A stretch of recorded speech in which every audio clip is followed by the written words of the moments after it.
Good morning to all my friends and family, and welcome to this episode of Jim's 5am Club.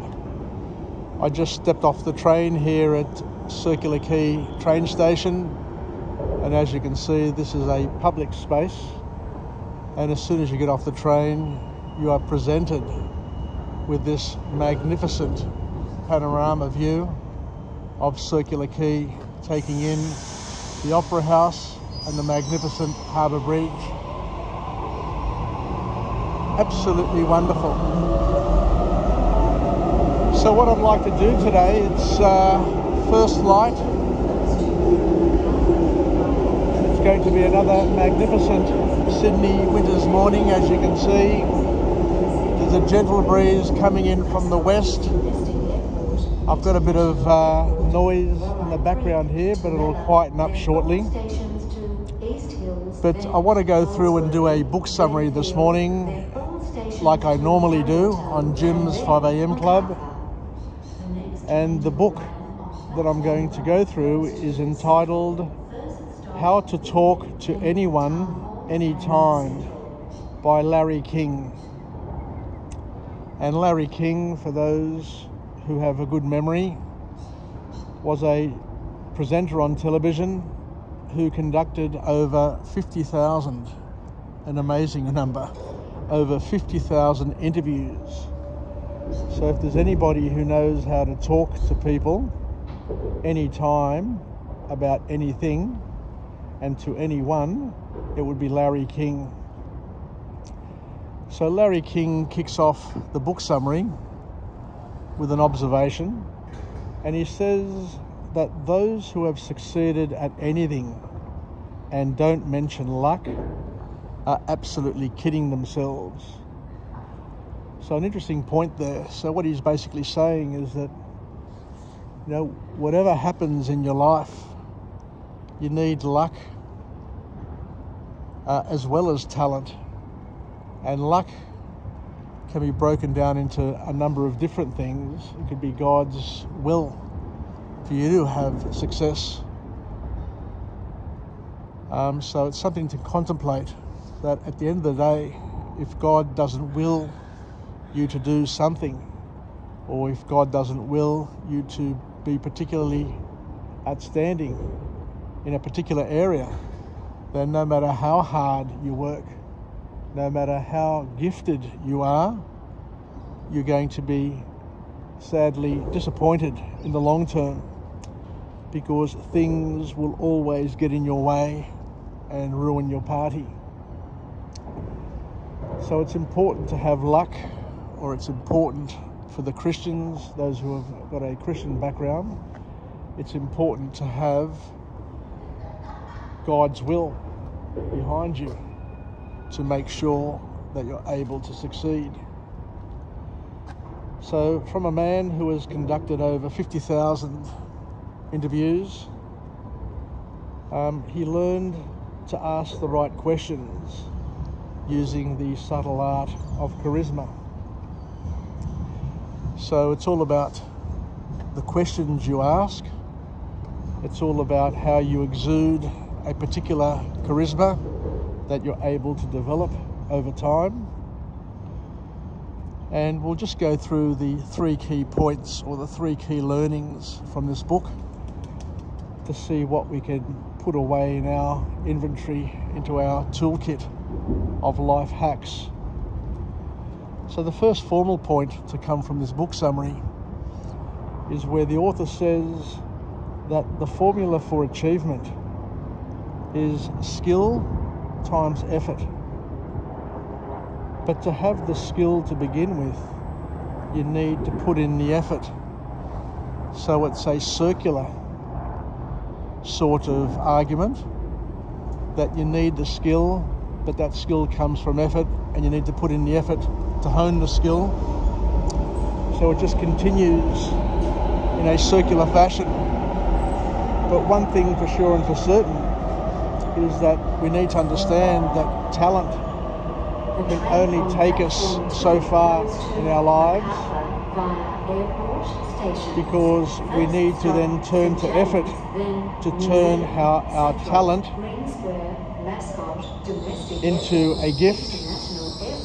So talent plus effort turns a gift into a skill, and a skill perfected with effort turns it into an achievement. So a powerful point there. So talent plus effort turns a gift into a skill, and a skill perfected with effort turns it into an achievement. So to make it to the top, this is important to understand. To make it to the top anywhere, to make it to the top in any field of expression, you need to run the same long, difficult, painful marathon. Success is not a sprint.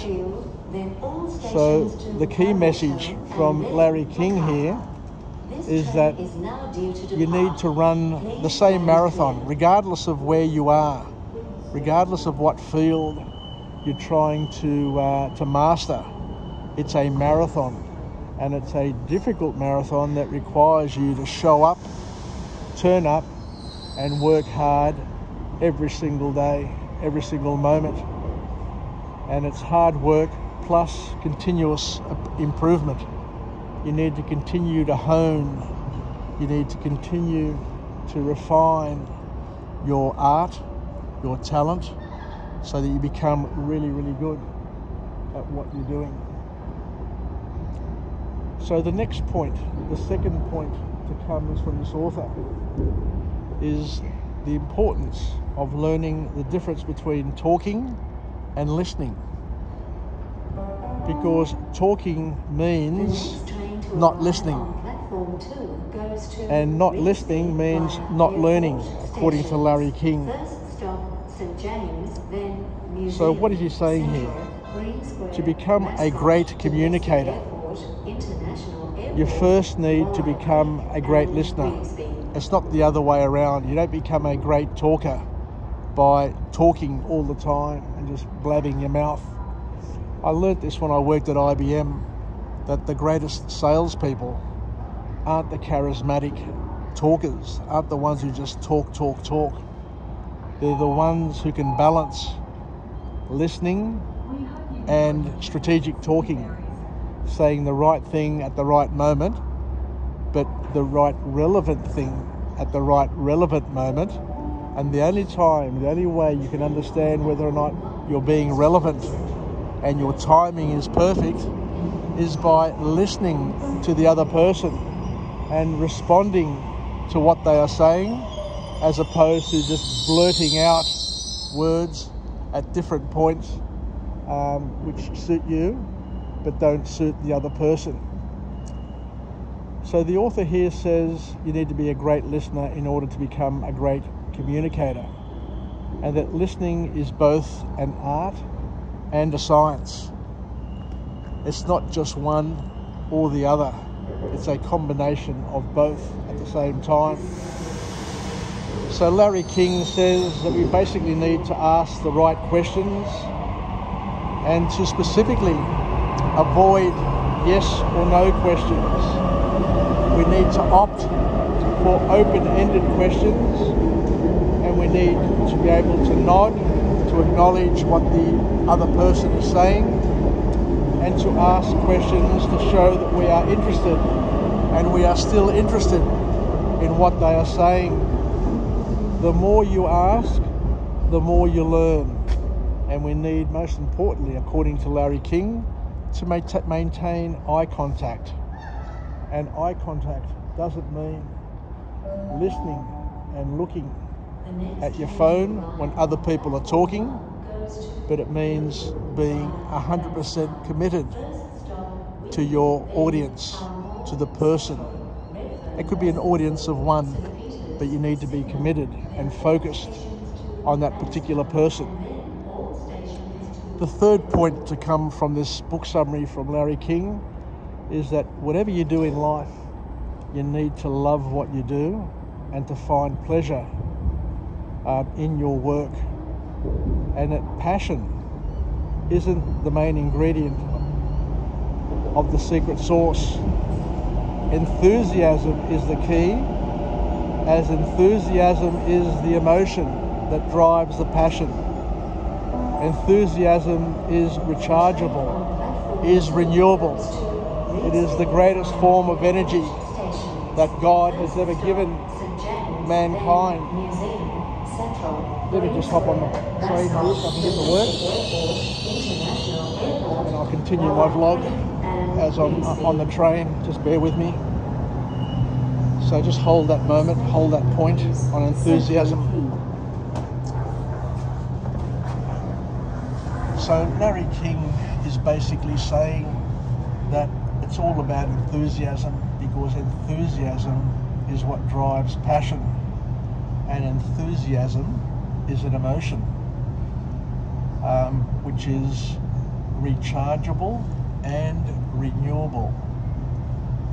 Not only is enthusiasm rechargeable and renewable, it is also infectious and very, very contagious, and it fuels great work. So keep it in mind, I guess, that we need to be enthusiastic. If you want to be successful, if you want to be popular, if you want to get things done in your life, then you need a certain amount of enthusiasm in your character. And what you'll find is that your enthusiasm, as we said before, is rechargeable, renewable, contagious, and infectious. There are so many great things about enthusiasm that it cannot be overstated. So the other thing about enthusiasm, according to this author, is that it attracts great people. It's a magic magnet. It is the magic glue that binds good people together. So thank you very much, everybody, for joining me on this Saturday morning episode of Jim's 5am Club.